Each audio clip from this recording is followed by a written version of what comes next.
What's up, guys? Want to give a big shout out to Swing City, Bowling Green, Kentucky. We are live from Swing City here in Bowling Green, Kentucky. We're in their VIP room, guys, and this is a perfect room for any party, any get together. Want to have some private work with the boys, get some good golf in. This is the space to do it. Check this place out. I'm gonna give you a little tour. We got a flat screen in here. Got the TrackMan, of course, the big oversized screen with a ton of room. Even got two putting holes in here to practice putting. Come check them out. Great food, great people, great vibes right here at Swing City in Bowling Green, Kentucky. Welcome to episode number 16 of From the Bunker podcast. As always, guys, thank you so much for all the support, all the listens.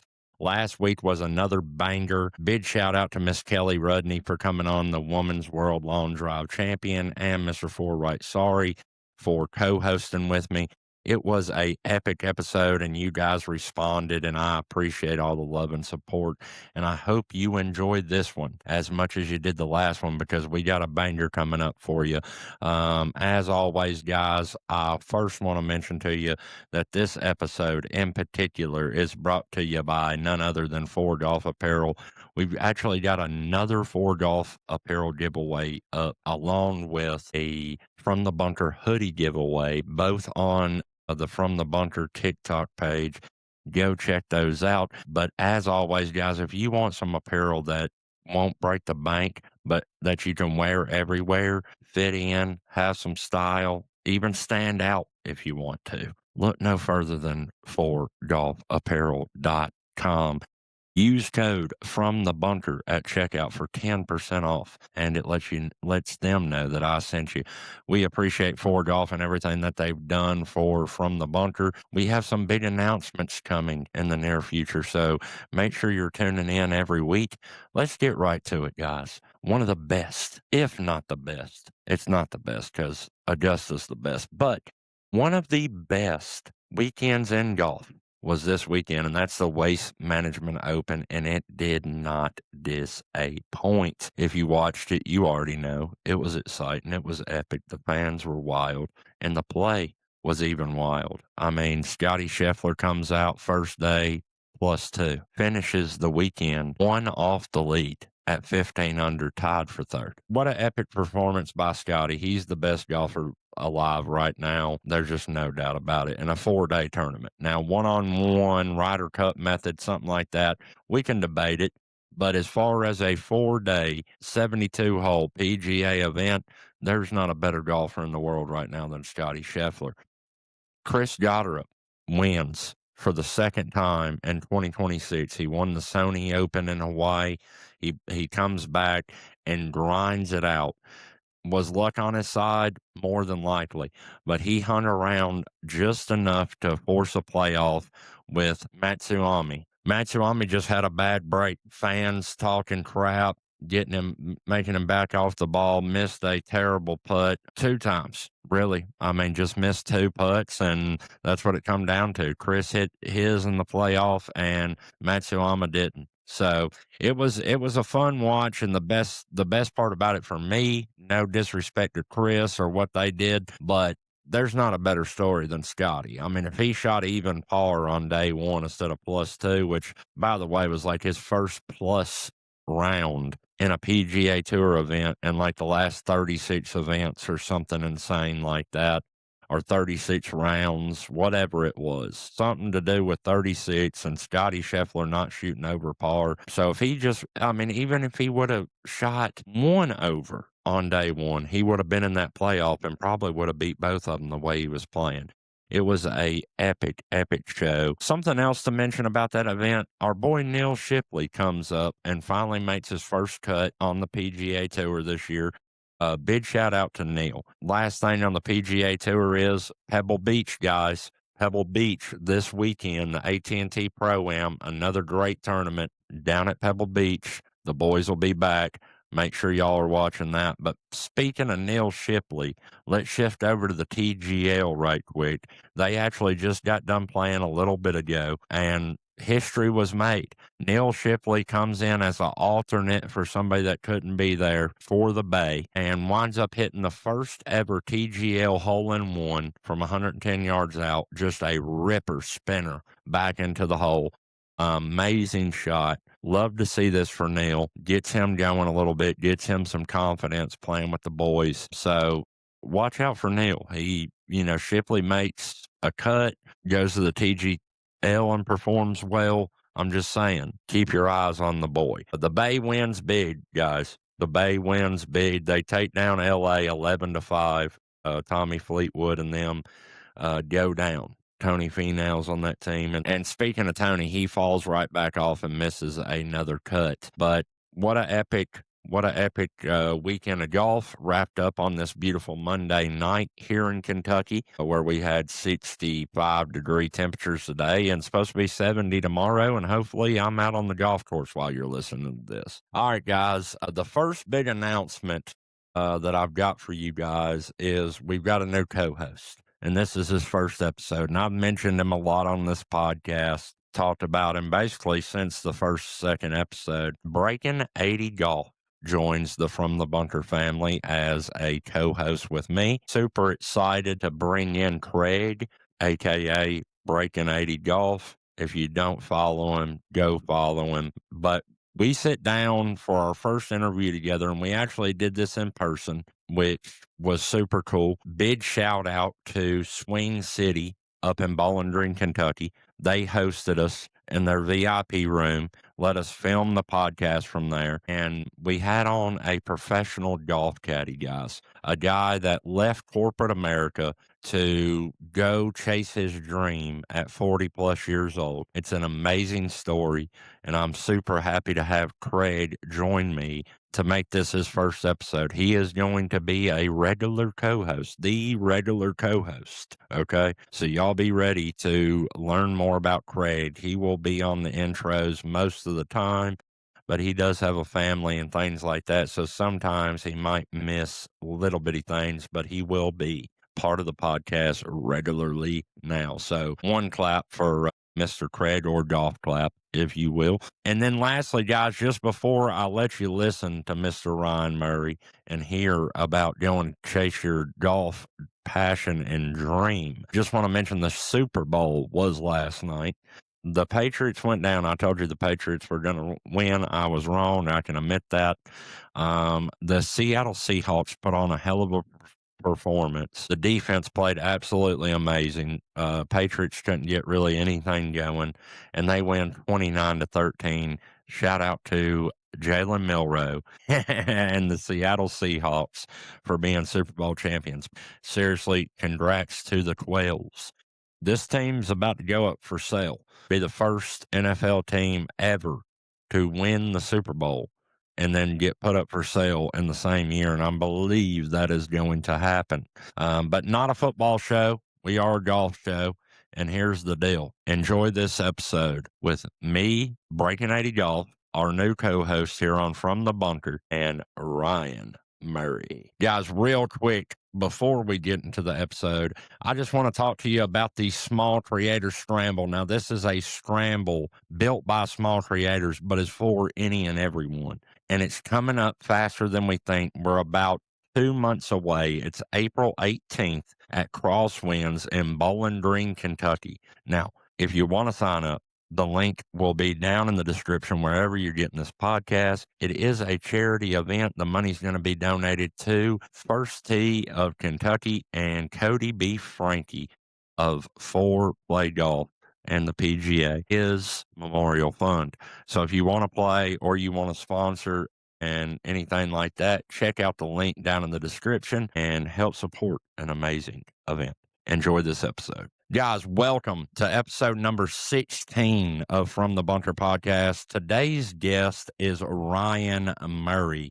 He's a professional caddy who left corporate America to start working his way through the professional ranks of caddying and is now chasing the PGA Tour to be on the bag at 42 years old and looking awful young for 42. He's worked Corn Ferry Tour events, live the week to week grind and recently started sharing the work life of a caddy on social media. This episode isn't about swings or trophies, guys. It's about reinventing yourself, pressure, and what it really takes to try to make it in golf later in life. Ryan, welcome to From the Bunker, buddy. Thank you guys so much, man. I appreciate you having me on, and hopefully we can have a little bit of fun today. Absolutely, man. We appreciate you coming on. Just a quick story. This guy's world class. So if you're not following him, go follow him. All his links are down in the bio below, wherever you're getting this podcast. But I literally just found him on social media, scrolling reels, seen some of his stuff, followed him. And I was like, man, wouldn't it be epic to have a pro caddy on the podcast?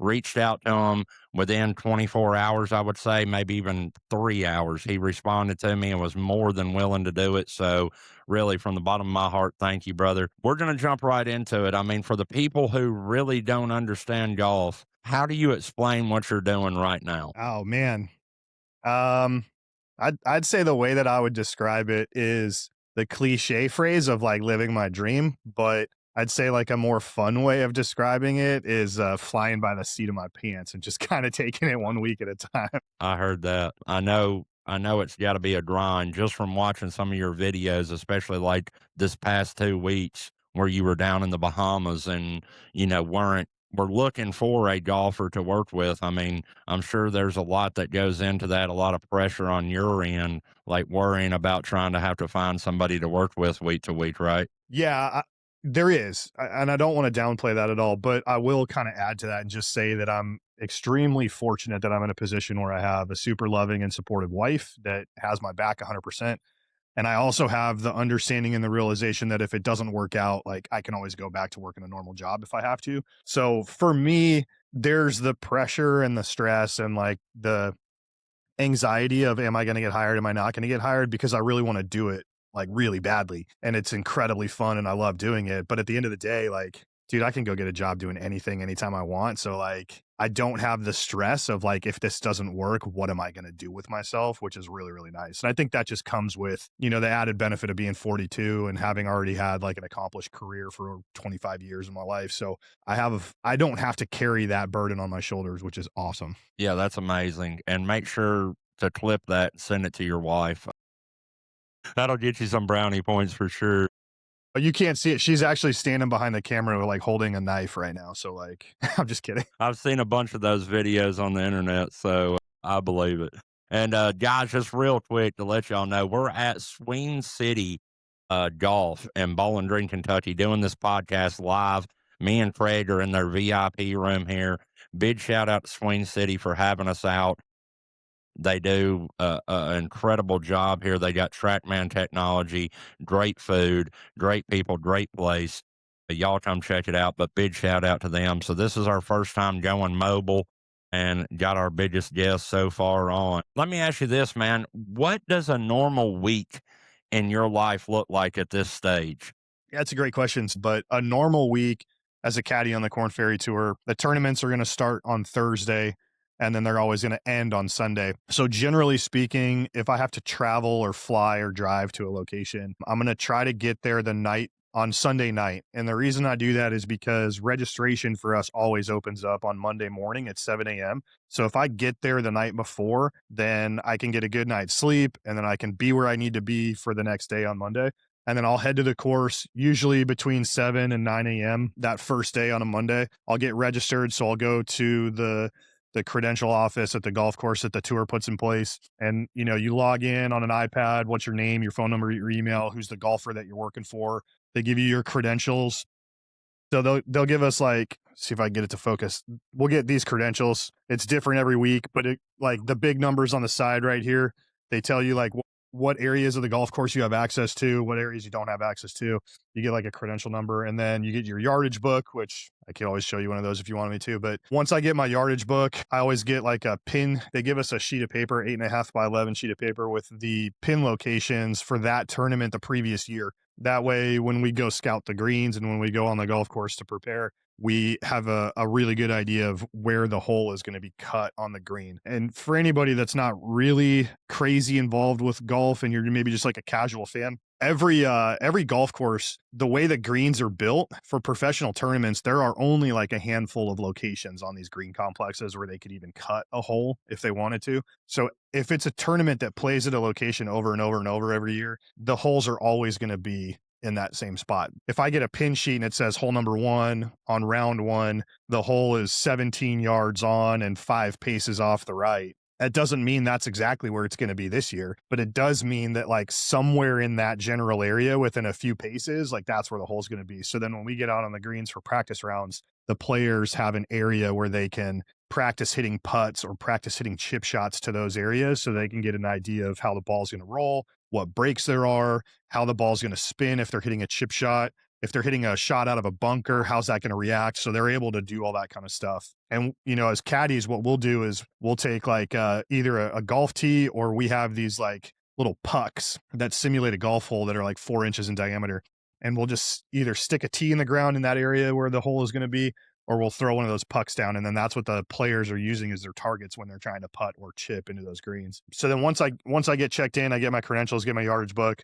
I always walk the course by myself. I walk all 18 holes and I'm just taking notes. Like I'll stand on the tee box. Sometimes I'll take photos with my phone of what the hole looks like off of the tee. That way, when I go and make notes in my yardage book, if I feel like drawing some kind of an image on my yardage book to say like, you know, aim at this cell phone tower or let's aim between these two trees, I can draw things in the yardage book to just give me those references so it's easier for me when I'm on the course. And then I'm taking notes about what the green complexes look like. Look at wind forecasts, so I'll take a look and see like what the wind is projected to do for us throughout the week to get an idea of like, okay, there's 18 holes we have to play, but 9 of them we're going to be playing into the wind for the majority of the week. So like, how do we prepare for those kinds of things? And all of that is like Monday morning, dude. Like that's Monday morning into Monday afternoon. And then, you know, if the guy that I'm working for that week is in town and he's there on that Monday and wants to practice, then it's all right, let's go to the range, let's get warmed up, let's go to the putting green. And then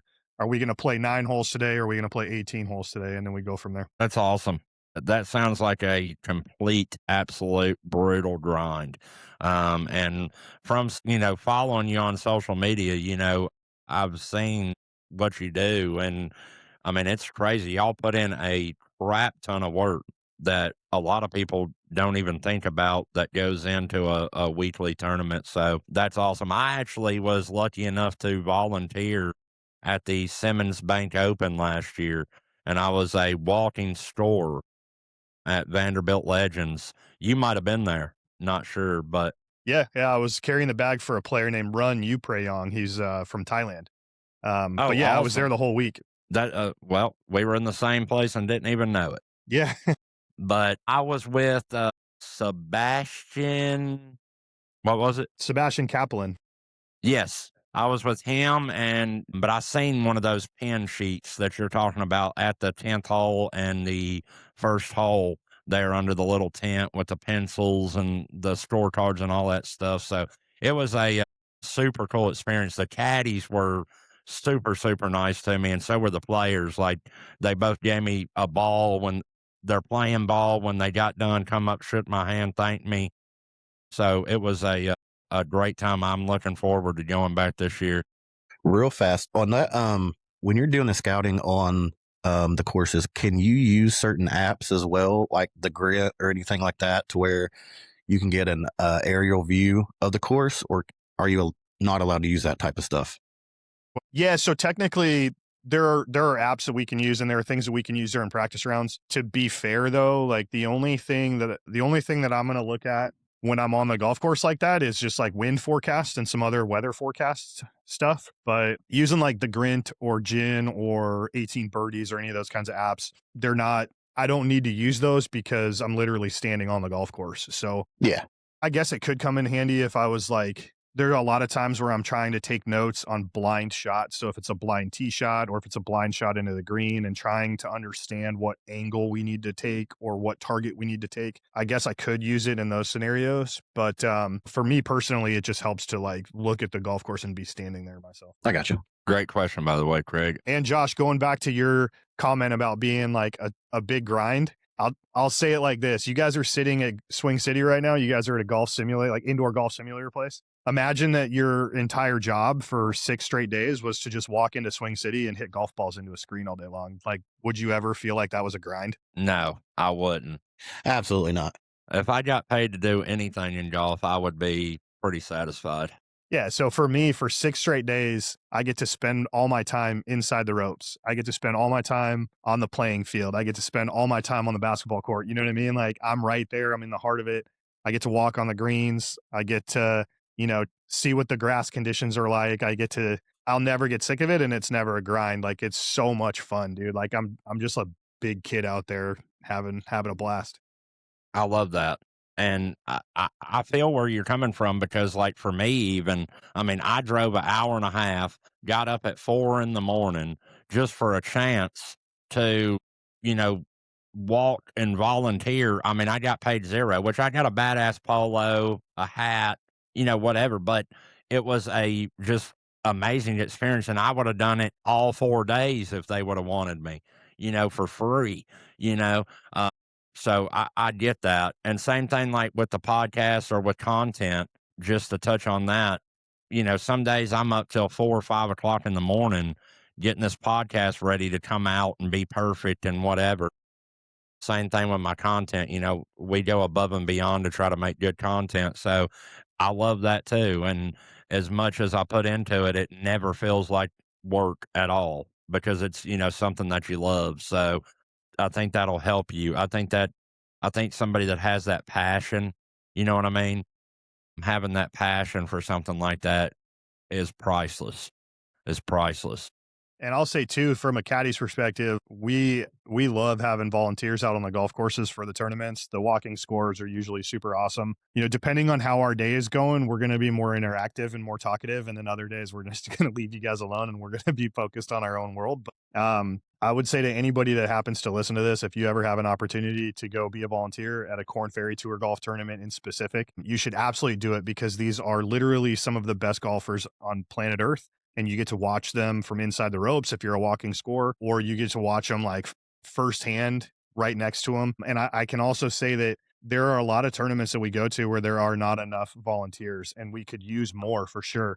Having people that are spotters up in the fairway on par fives that can tell us that the group in front of us is out of the way or in the way so that we're not hitting into them or we're not just standing on the tee box for 5 minutes wasting time when we could have already hit because we can't see that the group in front of us is gone. You know what I mean? So yeah, if you're listening to this and you have any interest in doing it and there's a golf tournament on the Corn Ferry Tour that comes anywhere remotely close to your city, I would highly recommend that you go volunteer because it's super fun. You guys get fed free food all day long. Oh, you can drink as much free water and soda and Gatorade and whatever, like all day long. And then you get to meet some really cool people. As somebody that did it, I only got the 1 day, but as somebody that did it, it was an absolute epic event. Everybody treated me like gold. I was thanked 1,000 times, and I'm like, don't thank me. Hell, I'm thanking y'all for letting me come. Like, this was the best thing that's ever happened to me in my life. Like, I just walked 8, which, by the way, was the first time I've ever walked 18 in my life. But,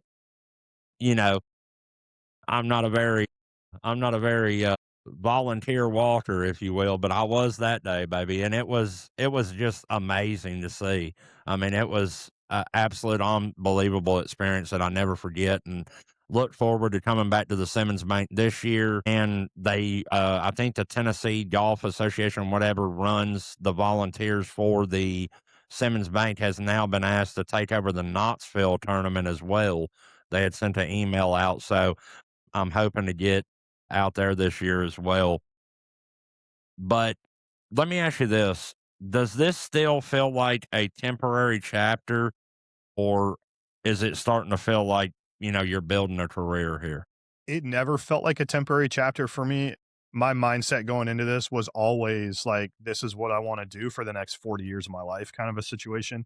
maybe not 40 because I'm already old enough, but like at least for the next 20 years of my life. What was golf like growing up in Scottsdale? Oh man, dude, it's golf in Scottsdale is so freaking cool. There's just, I mean, there's almost a golf course every mile depending on what direction you're looking. So I was fortunate growing up out there. I had a lot of access to a lot of different golf courses. There's also a lot of, driving ranges that I had access to. So, anytime I wanted to go hit golf balls, I could pretty much go to a golf course within 5 or 10 minutes of my house, which was really nice. Yeah, that's awesome. It's like around me. I live literally on a golf course. So it's like if I ever want to go practice or anything like that, I can literally just walk to the range if I need to. So having that access is awesome. Was golf serious early for you, or was it just something you did because it's where you lived? No, golf was never serious for me when I was a kid.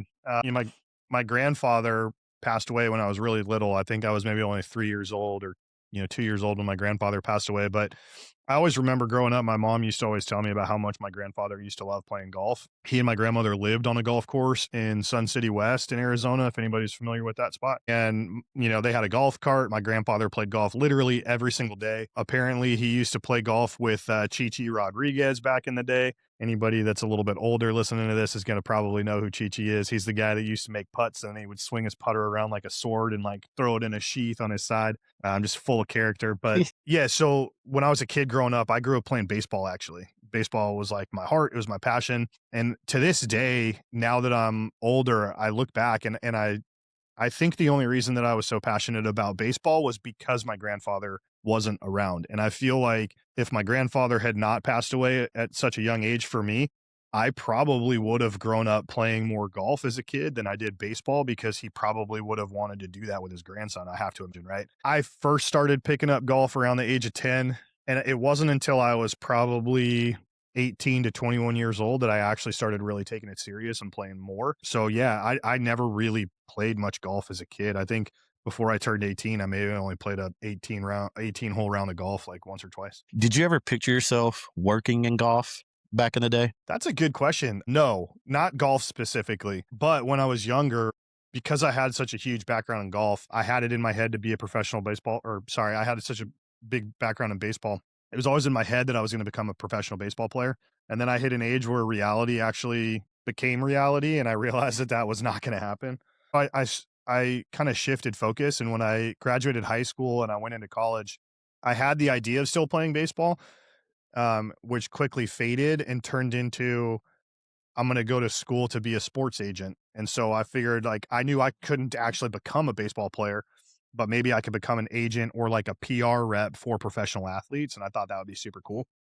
And so when I started exploring that avenue of a career path, I realized that in order to become a sports agent, you actually had to do law school because you have to be able to, write and manage contracts. Wow, and I was I did not know that. Yeah. And it may not, I don't know if you have to go to like the same amount of law school as you would to be like a defense attorney for a serial killer, but like you do have to have some law school in there in order to become a sports agent on that level. And so, I mean, that makes a lot of sense. not the brightest crayon in the box, but I'm still one of the crayons in the box and I don't like school. So I quickly realized that like being a sports agent wasn't going to happen.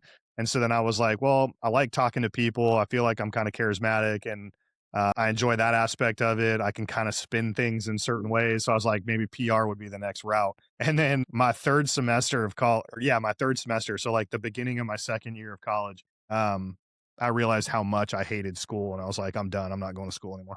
Long-winded answer, but like, no, I never had a thought in my head of like working in the golf industry when I was younger. Looking back now, what did Scottsdale give you as a golfer? Year-round golf, being able to play in any month of the year, any day of the week, and very little rain. So like never having to worry about rain gear or bringing an umbrella or not being able to get on the golf course. So it really allowed me to play a lot of golf. Like when I started, when I was around that 18, 21 year age and I was starting to play golf real serious, I could literally play 4 times a week and never have an issue. So that's huge. Yeah, that is huge, especially right now with the weather we got in Tennessee/Kentucky.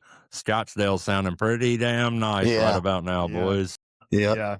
I woke up, it was snowing again this morning. I was like, this is ridiculous. This was not on the brochure when I moved here. Yeah, 100%. Absolutely, man. It's been crazy. You spent almost 25 years, Ryan, in sales and consulting. When did that start to feel like this isn't for me. This isn't what I want to do. I'm 40, 42 years old. This ain't the life I want. When did you have that realization? Yeah, the first company that I worked for, I stayed with for 16 years. So, from the time I was literally 18 years old until whatever that math is, 34? I worked with one company. And the last couple years of being with that company, I was starting to become more unhappy for sure. You can ask my wife, she'll absolutely support that. And it was a huge shift to like walk away from that and try to do something else because I had never known anything else as an adult. And at that point in my life, I was making more money than I had ever made in my entire life, more money than I ever thought that I would be making, and quite possibly like more than my parents ever made, more than my sisters. Like it was unbelievable. Like for all intents and purposes, I was living like what everybody thought would be the best life possible, and like it was awesome, right? But I was just so unhappy and so miserable, and so to walk away from that was like a scary thing. It was super nerve wracking. It was crazy stressful, but at the end of the day, it was also like, I can't continue to keep doing this. So I have to leave, and shifted very quickly to a similar, like another company within the same industry, basically. But instead of it being retail based, it was business to business based. So now instead of having to worry about like pleasing customers that are trying to buy stuff, it was more like, hey, I'm representing a company that's trying to help your company achieve success and like be better. And so it was a little bit more fresh. It was a lot more relaxed, and it was fun at first for the first few years for sure. But then again, like, it just got to a point where 6.5 years later of doing that, I just reached that point again where I was like, this is unfulfilling. This is not fun. Like, I'm not enjoying this anymore. I'm starting to get really stressed out at work again. I'm not doing something that I really love to do. So I have to walk away from this again. And at that point, that was when I was probably having like the biggest mental health issue. And that's where I was really starting to like, I don't think I've ever reached a point in my life where I would consider myself to have been depressed. And maybe a lot of people that actually are suffering from depression would say the same thing. And so I could have been depressed and just not wanting to accept it. I don't know. But I was starting to get super depressed. I was starting to get really angry all the time. I was starting to just be unhappy. I wasn't a good husband to my wife a lot of times, just the way that I would talk to her and treat her at home. She didn't deserve that. Not that it was like, I mean, it wasn't like horrible, right? But like from where I was to what I would become, it wasn't the same. And so I just looked at her and I was like, listen, I have to change again. I have to do something different. But I'm in such a bad place mentally right now. Like if I just quit this job and got another job, it's not going to help fix the problem. Like the problem that I have is like the mental health aspect. So I feel like the only way that I'm going to be able to move forward is to just walk away from work for an entire year. Like just give me 1 year to get away from having to have a job responsibility so that I can focus on getting my mentality back to where it needs to be, and I can like be happy again before I start going back to work again. And I was like, I just want to travel around the country. I just want to play golf everywhere I can. At that time, I was doing a lot of golf social media. I had over 50,000 followers on TikTok. I had followers on Instagram. I was doing like a golf podcast like you guys are doing right now. And I was like, if I go hard for a year on all the social media stuff and the podcast, like maybe I could turn that into a business and maybe I can monetize that and I can start making some kind of an income. And then that would be the replacement for having to work a corporate job. And I was like, if, we agreed that I would get 12 months. And if in 12 months it wasn't monetized and I wasn't making money, then I would have to go back to work in a normal job. And thank you so much to my wife for allowing me to do that, because I think she saved me mentally more than anything else. But that was the moment where I really had it in my head that I wanted to start working in the golf industry. So as a kid, I never had a thought that I would work in the golf industry, but after doing the golf social media stuff for so many years and having that point to take that year off of corporate America, part of my objective with that year after getting my mind right was, if I'm going to go back to work, I want it to be in the golf space somehow. And hopefully by doing all the social media stuff and traveling around the country, I will be able to meet people that will be able to make that a reality for me. And it's kind of crazy how things work out, because that's exactly what happened. When you were working in corporate America, did golf become an escape while you were in that world? Is that when you kind of started playing golf a lot? Another good question. Oddly enough, as much as I love playing golf, I have never been one of those people that views golf as an escape or therapy or a release or any of that other shit. I just love playing golf. And you can ask any of my closest friends. I have broken as many or more golf clubs on a golf course than anyone you've ever met in your entire life. I have thrown the biggest temper tantrums on a golf course than anybody you've ever met in your entire life.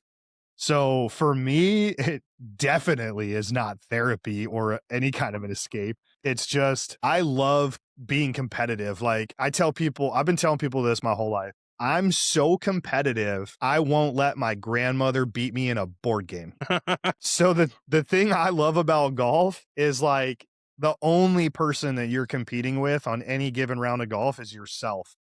And you can go and like play golf with your buddies and be like, let's play golf against each other. But at the end of the day, like you're the one that has to deal with the fact that you just fucked that 3-foot putt up and missed it. And you have to you have to find a way to manage your emotions in that situation to go to the next hole. And that's the thing I love about golf. It's challenging and it's always tough. Absolutely. Take us back to the moment you quit.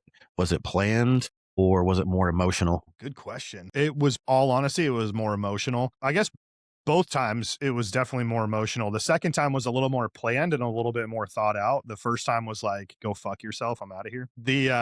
And I have to be completely fair to the company that I worked for. A lot of that emotion was caused by things that I wasn't doing well enough in my own role. Like if I had been better at my job and I had been a better person to those around me within my job, I wouldn't have been in the situation that I was in. So I 100% own that. It's not like the company did me dirty and it was like all their fault. Like I have to take responsibility for the stuff that I messed up on and all the things that were my shortcomings and all the things that I didn't do well. But when you're in that position and you have that own self-hatred going on and you have that own, that embarrassment for yourself going on, and then you also have some idiot telling you the same shit over and over and over again and not giving you any kind of help or guidance, you just get to a point where you're like, go fuck yourself, I'm out of here.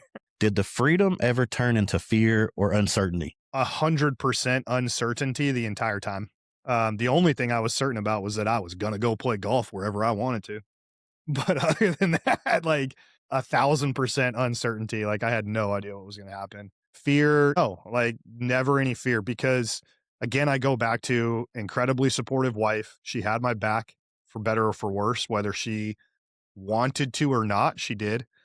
And then I always knew that I could always go back to work in a job in corporate America. So like there was never a reason for me to be afraid. Now I credit 100% of that to when I left my first job. I mean, imagine you work for a business for fucking 16 years, your entire adult life. It's the only thing that you know. There's nothing scarier than walking away from that and trying to find something else to go do when you've never even considered having to look for another job your entire adult life.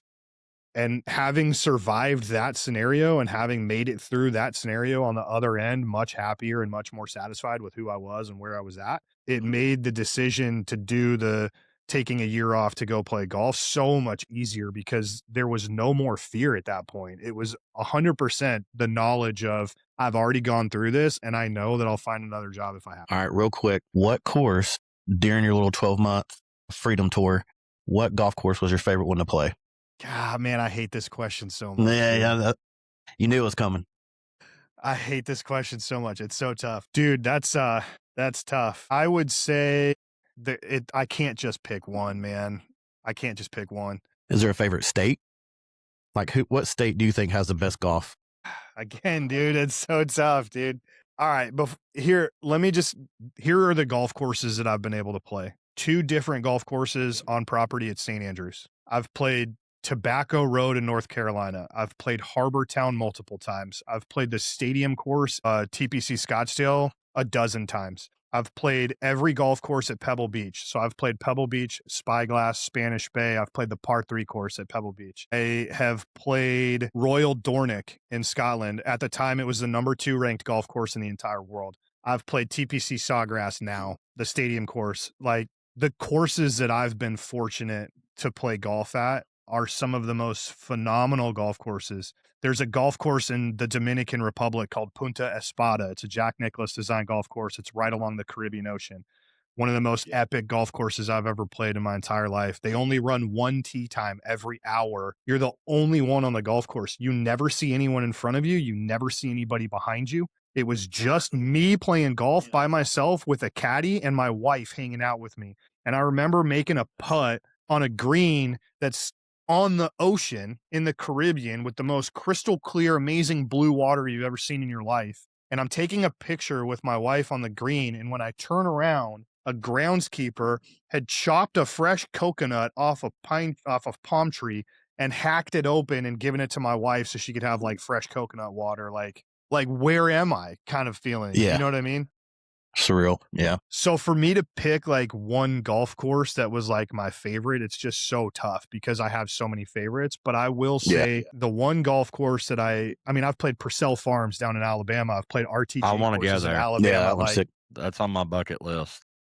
I'll say this, the number one golf course that I think it's absolutely realistic for people to go play this. It's not so expensive that you couldn't afford it, but it's a hidden gem, is Tobacco Road. Like if you ever have an opportunity to go play Tobacco Road, it is literally one of the most special properties I've ever stepped foot on. It's a golf course that's built inside of an old sand quarry where they used to harvest sand for like construction projects and other things, right? Yeah. So the entire golf course has sand everywhere, but all of them are waste bunkers. There are no actual bunkers on this golf course. So anytime you're in the sand, you can ground your club and there's no stroke penalty. You can drive a golf cart into the sand in certain holes. Like it is literally one of the coolest golf courses that I've ever experienced in my life. And I think it's only like 300 or 350 bucks for the rounds. It's an expensive golf course to go to, but it's not 950 bucks like Sawgrass, you know? They did a video or was featured in a video with a pretty popular golf channel. They're local to Nashville here. You're in Nashville. They're local to us here, but you were in a Divot Dudes video. Do you mind telling us a little bit about that and how that went that day? You hit a 275-yard drive, I believe, after saying that you could hit it 260. And I hit that so bad out of the heel too. It's just, this is not a good tee shot whatsoever. It's funny, that video clip, if you watch that, you only see me hit a tee shot or like a driver shot off a tee twice in that whole video. Those are the only two swings that I took at golf balls off a tee. I didn't take any more. So like the first one was absolute miss hit. The second one was closer to the center of the face, but it was out of the heel and it definitely had like a massive fade on it or like a little bit of a slice on it. And then the third one that I hit was the dod out of the grass. And what you can't see in the video is how thick that grass is. I mean, that grass was like halfway up that golf ball.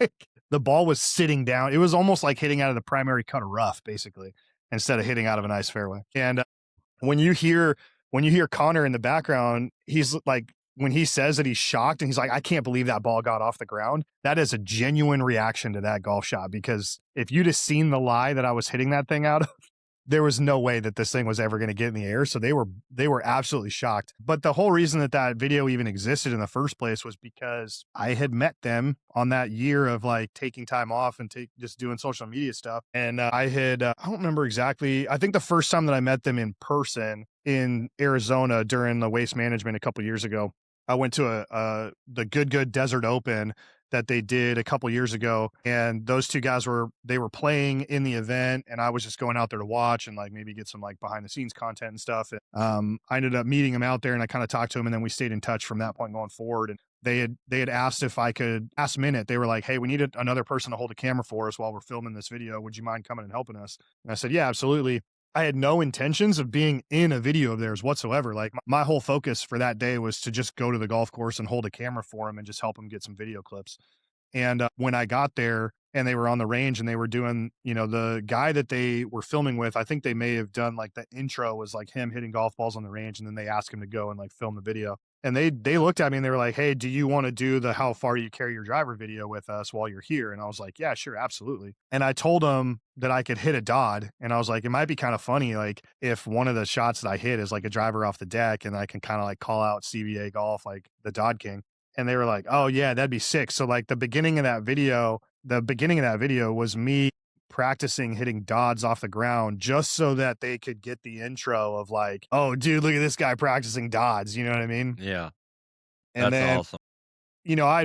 I'd watched almost every single one of their "How far do you hit your driver" videos, and I know Right. that, like, the longest drive I've ever hit in my life is 391 yards. So, like, Jesus Christ. I know I can carry the ball more than 275 yards. Well, so, like, I didn't wanna be the asshole that gets on camera as like, "I can carry the ball 300 yards," and then I hit one 260. So I told him 260, and it was funny, like, I said I could carry it 260, and Adam, I think Adam either misheard me or he just didn't remember, but in the video, he says, "You can hit it 265," and then that's when Connor's like, "Well, wait, did he say 260 or 265?" And I was like, either way, I don't give a shit. Like, I can cover 265. Like, I'll hit that if you want me to. I almost said in that moment, I'll go 275 if you want me to. Like, I don't give a crap. But yeah, it's so funny that I've been playing golf at that particular golf course for the last like 15 years. And the way that driving range is set up, at the far end of the driving range, there's this like big berm, and then there's a 2-lane highway that like people drive their cars on. And if you can hit the ball far enough, you can actually get it to that road, but you have to carry it like over 300 yards. How does someone actually become a full-time caddy? That is a grind.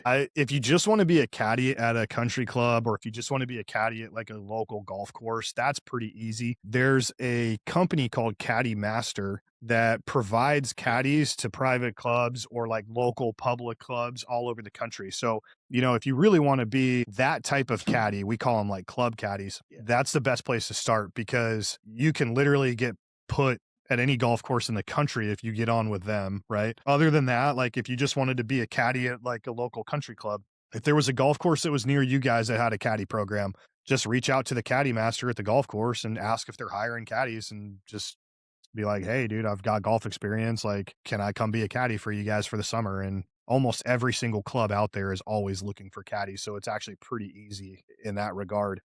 And if it's a good caddy program at a good course, they'll have like a little bit of an introductory training process that they'll put you through that might be a day or two, where they just kind of show you the ropes and they tell you how they like things done and all that kind of stuff. And then from that point, it just comes down to what kind of personality that you have with people on the golf course. As far as being a professional caddy on like a pro golf tour, that is significantly harder, and that is a grind. Like, it's purely a numbers game. It's like trying to sell pest control to people at their house and having to knock on doors. Like, you just have to reach out to as many people as you could possibly reach out to and hope that somebody says, "Yes, come help me out." Gotcha. What's the hardest part of caddying that fans never get to see? Oh my gosh, dude, that's such a good question.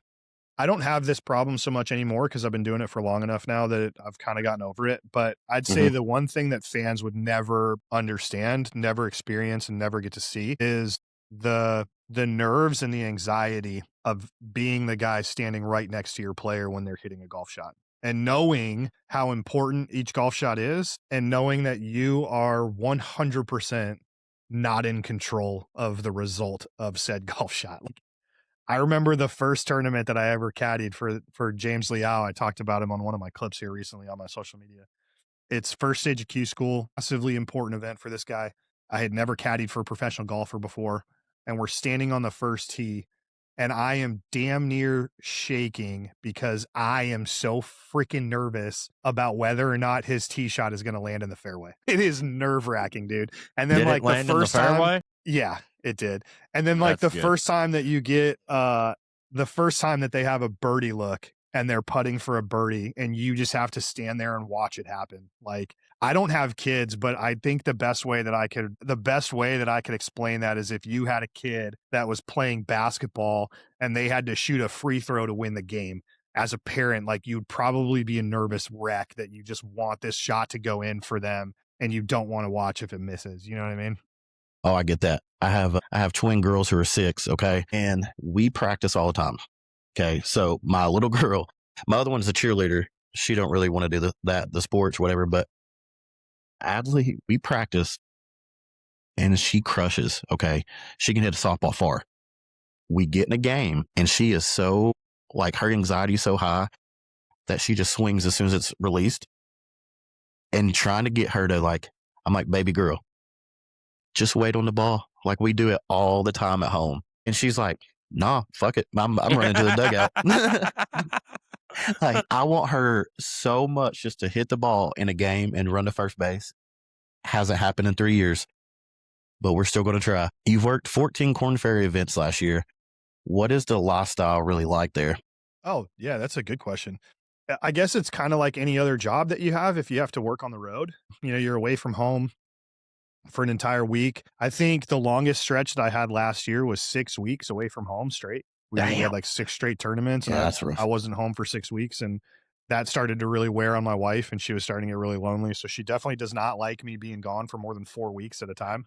Yeah. We've now learned that, but Does she yeah, I ever, mean, not to cut you off, but does she ever come out? Do you ever bring her with you? so she has, when she can, yes, she will come out and watch me when I'm caddying for somebody. Last year, she came to the Knoxville event, and then she came to the Simmons Bank Open event. But with her job, she also has to travel for her work every quarter. And so a lot of times her job and my job aren't lined up where it's possible for her to come out and watch. But she would every chance that she could if it was available. Yeah. But like to continue to answer that question though, it's a lot of hotel rooms, a lot of Airbnbs. Last year was my first year on the Corn Ferry Tour caddying. I ended up being alone a lot. Like I would get hotel rooms for myself, Airbnbs for myself. I didn't have a big enough network of people that were other caddies out there that I could reach out to share the expense of splitting an Airbnb or getting a hotel room and like sharing a space with other people.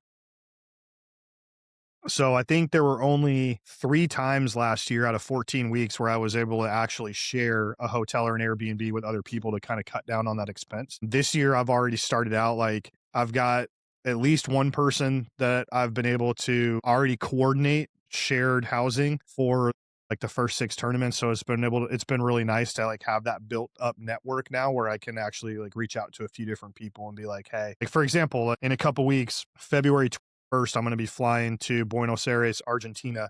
I'll be on the road for 2 weeks. So I'm going to fly to Argentina. We have a tournament there that week. And then when that tournament ends on Sunday, that Sunday night, I'm getting on an airplane from Argentina to Santiago, Chile. It's like a 2.5 hour plane ride. And then I'll be down in Chile for another week. And then when that tournament ends on Sunday, I've got a flight home from Santiago back to Nashville.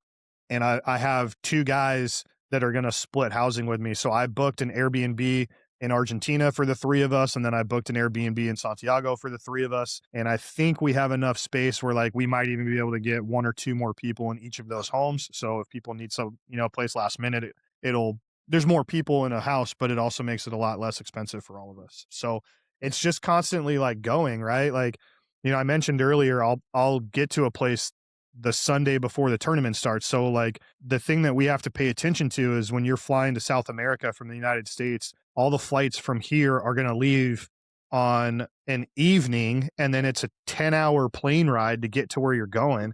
And so you don't show up to the next country until the next day. So if I want to be in Argentina on a Sunday, I actually have to leave on Saturday night so that I can arrive on Sunday morning, and then I'll be there on Sunday, and then I can be ready to be at the golf course on Monday morning. Real quick, want to give another shout out to Swing City for having us out. Just to show off a little bit of the food, we just got a soft pretzel delivered in here. This thing looks amazing. So if y'all are watching that, get you a bite. But y'all come check out Swing City, Bowling Green, Kentucky, best simulator in the city for sure.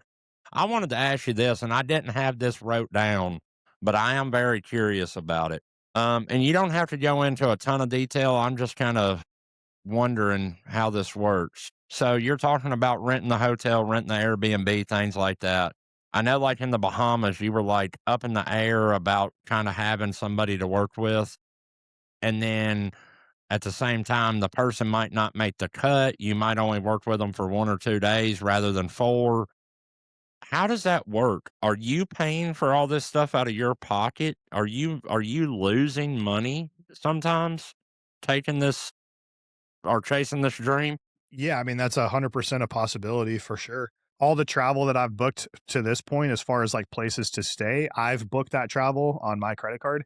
And then anybody that's been like splitting those places with me, they're just like paying me back basically, or like giving me their share. You know, if I had spent 2 weeks in the Bahamas and never been hired by anybody, then I would have just been spending 2 weeks in the Bahamas and I would have been paying for everything out of my pocket, and it would have been an expense and there would have been no income. The first week that I was in the Bahamas that happened, I wasn't able to get hired to work for anybody, and so I mean, I basically paid to go on vacation in Nassau, Bahamas for a week. There are worse places to not have a job, I guess. Oh, yeah. Yeah. No doubt. No doubt. I was just kind of curious how that worked. What would you say is the biggest misconception about the Corn Ferry Tour golf or Corn Ferry Tour golf in general?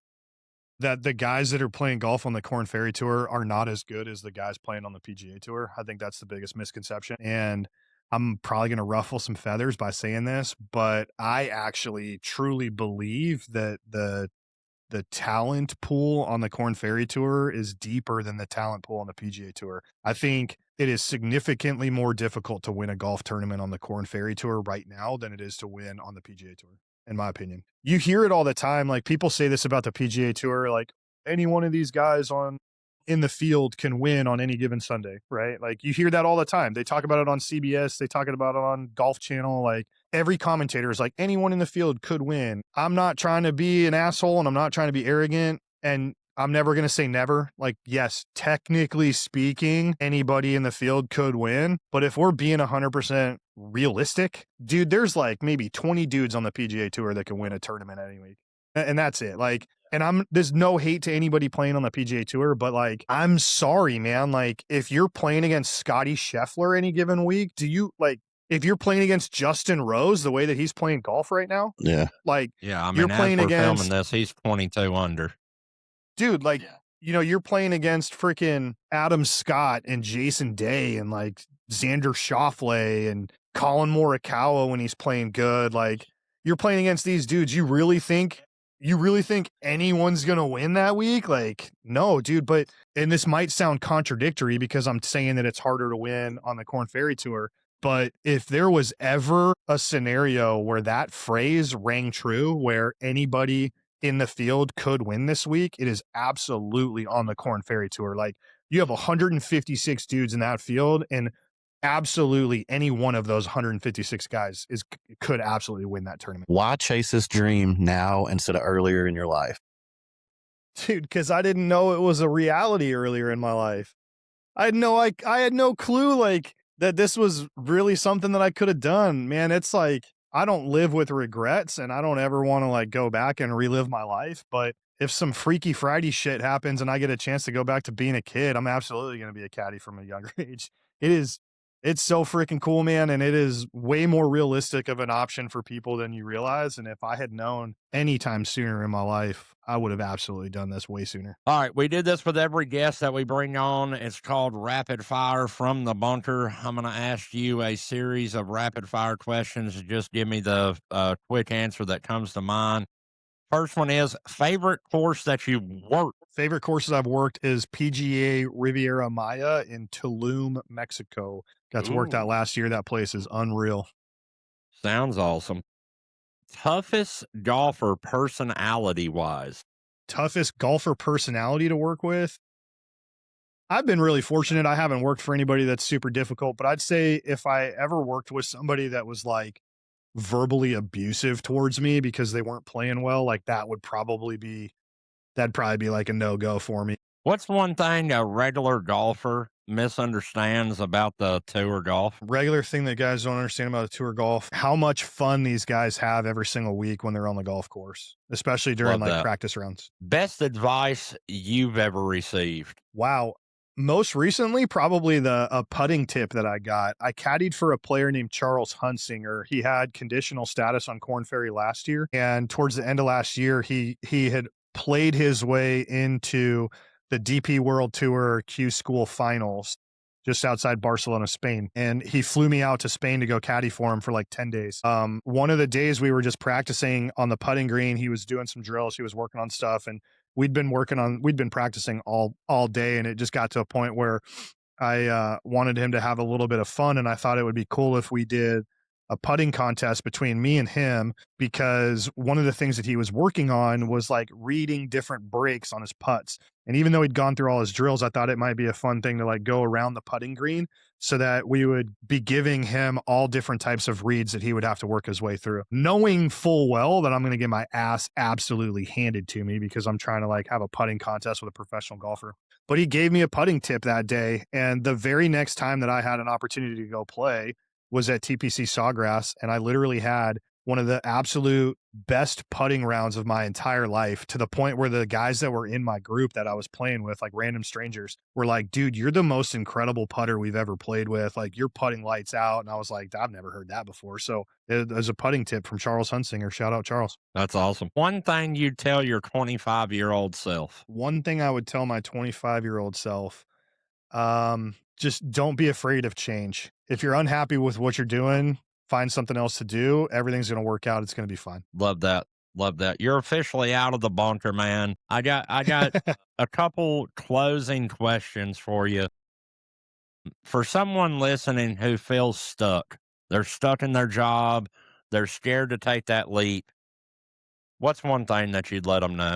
I'd say the easy way to say this is the grass is not always greener on the other side of the hill, but there is probably grass on the other side of the hill. So like if you're unhappy with what you're doing, you can always go back to it if you had to. Just get yourself out of the bad situation, try something else. And if that doesn't work out, you have the experience with what it is that you're doing right now that you can always go back to it later if you have to. I love that. I love that. Man, it's been an absolute epic episode. We'll definitely have to get you on again for a part 2, because I'd love to just dive into the stories and that sort of thing too. But it's been absolutely awesome to have you on. All of Ryan's links to his socials, where you can follow his journey and see what he does week to week, will be down in the bio wherever you're getting this podcast. So y'all make sure to go check him out, along with our new co-host, Mr. Craig Smith, Breaking 80 Golf. All of his stuff will be down and below. From the Bunker stuff will be down below. My stuff will be down below. Guys, we appreciate all the support. We will see you next Tuesday at 7 a.m. yet again for episode 17. But this was number 16 with the professional caddy, Ryan Murray. We appreciate you coming on, and we will see y'all next time.